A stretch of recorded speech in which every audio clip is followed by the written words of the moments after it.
Bon les gars, aujourd'hui on va parler d'ego lift. Mais c'est de la merde!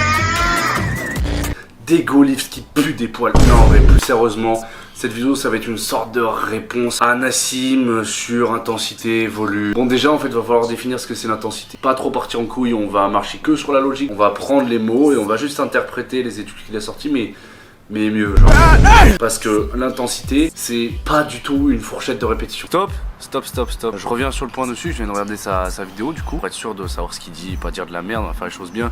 Même si mon avis sur la muscu diverge du sien. En gros il parle de pourcentage à la RM, c'est-à-dire si votre max c'est 100, votre pourcentage 80%, vous allez prendre 80 kg sur votre série, etc. 60%, etc.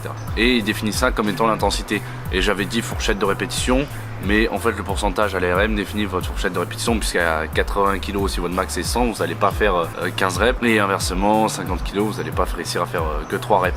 Et alors que nous, ce qu'on définit comme l'intensité, c'est la proximité à l'échec, c'est-à-dire que si vous êtes capable de fournir 10 reps, vous en faites entre 8 et 10 et pas 3. Parce que dans sa vidéo, en gros, il compare des gens qui font pas beaucoup de répétitions à des gens qui font beaucoup. Là, tu compares les volumes, en effet, pas l'intensité. L'intensité, c'est la proximité à l'échec, voire le dépassement de l'échec. D'où l'ego lift. On va en parler. Ça va être sympa, ça va être discussion pour. On va essayer de aussi, il y a beaucoup trop de trucs à dire. Études que Nassim sort en comparant les volumes, notamment une étude où les gens sont à 80% de l'échec, qui est une des fourchettes de proximité à l'échec qui est la plus optimale, on va dire, pour la prise de muscle. C'est-à-dire que n'importe quoi la fourchette de répétition, la prise de muscle est similaire selon la proximité à l'échec. Ce qui veut dire quoi? Ce qui veut dire que ce qui compte, c'est la proximité à l'échec. Et la proximité à l'échec, c'est l'intensité. Donc là, on prouve bien que tout volume sans intensité sert à rien.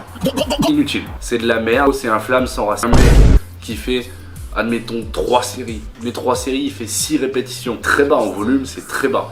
Mais les 6 répétitions, il y a un vrai échec. À côté, Jean intolérant au lactose et je mange du soja qui lui fait 12 séries. Les 12 séries, il lui reste 10 répétitions avec son putain de soja.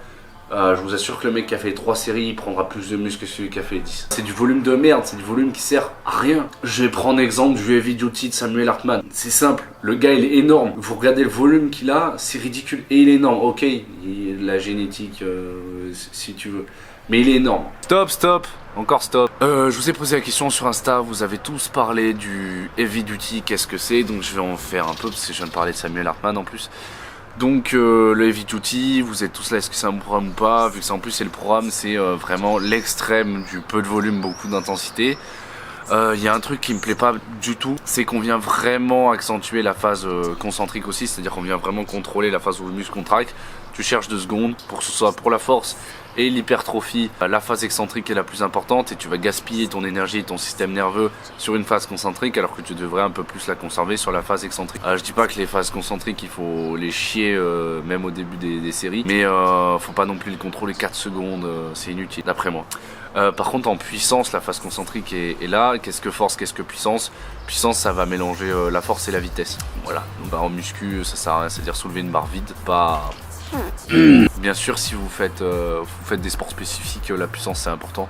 Lancer un javelot c'est de la puissance par exemple, pousser une barre en powerlifting c'est de la force. Donc voilà, c'est un programme qui est bien, mais qui a quand même très peu de volume. Il faut quand même réagir extrêmement bien. Je pense qu'il y a vraiment une partie de la population qui répond qui est très faible. Donc vous pouvez essayer, si vous êtes débutant faites gaffe parce que c'est un truc où on va viser de grosses charges, donc faites attention, vous blessez pas. Mais de toute façon comme je vais le dire après, l'objectif c'est de trouver un équilibre entre volume et intensité, et l'intensité donne de la valeur au volume. Mais il faut un minimum de volume pour prendre du muscle, donc il faut essayer de trouver une balance en fait entre le volume et l'intensité, connaître la fourchette de répétition ou le pourcentage de RM où vous êtes capable de fournir le plus d'intensité, et c'est ça qui compte. Vous adorez essayer de trouver la fourchette de répétition qui est parfaite, vous essayez de chercher le gars qui vous dit fibre lente, fibre rapide, fibre machin. En fait, les gens ils passent leur temps à dire qu'il vous faut un programme pour vous, et vous passez votre temps à chercher le truc générique, le tableau Excel qui sort de tout. Arrêtez tout ça, arrêtez tout ça. Pour savoir le nombre de reps que vous devez faire à un exo, vous devez expérimenter. Quand on dit c'est bon pour vous, c'est-à-dire que vous devez expérimenter pour vous. On a compris que l'intensité c'était la clé de tout. Et pour savoir quelle fourchette de répétition qui va ensuite guider le volume, etc. et votre programme, il faut que vous testiez plusieurs fourchettes de répétition et vous allez très vite sentir là où vous êtes capable de fournir le plus d'intensité. Exemple con, au pec, c'est entre 5 et 9 répétitions où j'arrive à donner la meilleure intensité. Ce qui est assez court, voire 4 répétitions, j'arrive aussi à en avoir sur d'autres exos. Typiquement, les jambes, c'est plutôt entre 9 et 15 répétitions où je sens que j'arrive à donner vraiment le meilleur de moi-même. Ça veut dire que vous devez chercher l'endroit où vous arrivez à fournir le plus d'intensité. Et ça, c'est le moment où votre série sera le plus effective. Le facteur plaisir, il est hyper important. Si la clé c'est l'intensité, la régularité, aimer un minimum. Parce que ok, tu arriveras à donner sur une série, limite la dernière, mais tu n'arriveras pas à donner sur toutes les séries de ton exo, que ce soit 2, 3 ou 4, 5 t'es bizarre. Pareil pour le choix des exos, cherchez pas le meilleur exo, cherchez un exo que vous allez aimer, parce que c'est là où vous allez vous donner le plus. C'est plus important d'être avec une intensité de malade mental, à se défoncer la gueule sur un exo qui est pas optimal à 1%, que se gratter ce pourcentage et pas aimer ce que vous faites et du coup faire du RPE5 et poubelle quoi, poubelle. Le poulet rôti. On va parler d'égoliste, on va parler de skip. Le plaisir, parlons du plaisir, en fait blesser. C'est là que vous aurez du plaisir, faut vous blesser. C'est quand tu te blesses que tu as du plaisir. Comment ça mon ref? Non, allez, dans un mouvement, il y a la phase concentrique et il y a la phase excentrique. La phase concentrique, c'est le moment où le muscle se raccourcit, la phase excentrique, c'est le moment où le muscle s'étire. On sait que la phase où elle s'étire est la phase où elle fait, où on crée le plus de muscles, où on déchire le plus de fibres. Et donc, c'est la phase à privilégier, la phase à contrôler. On peut ralentir 125% du poids de ce qu'on peut pousser, c'est logique, je peux contrôler des barres que je serai incapable de pousser, jusque là tu me suis, c'est normal. Si tu veux atteindre cet échec à la création de muscles, puisque c'est l'excentrique qui fait le plus de muscles, tu veux essayer de te rapprocher de l'échec de la création de muscles. Parce qu'en fait, quand tu te rapproches de l'échec où tu pousses, c'est-à-dire le RIR 0 où tu n'auras pas de rêve derrière, tu ne seras pas à l'échec de l'excentrique. Donc tu ne seras pas à l'échec de la création de muscles. C'est là que l'ego lift il sert à quelque chose.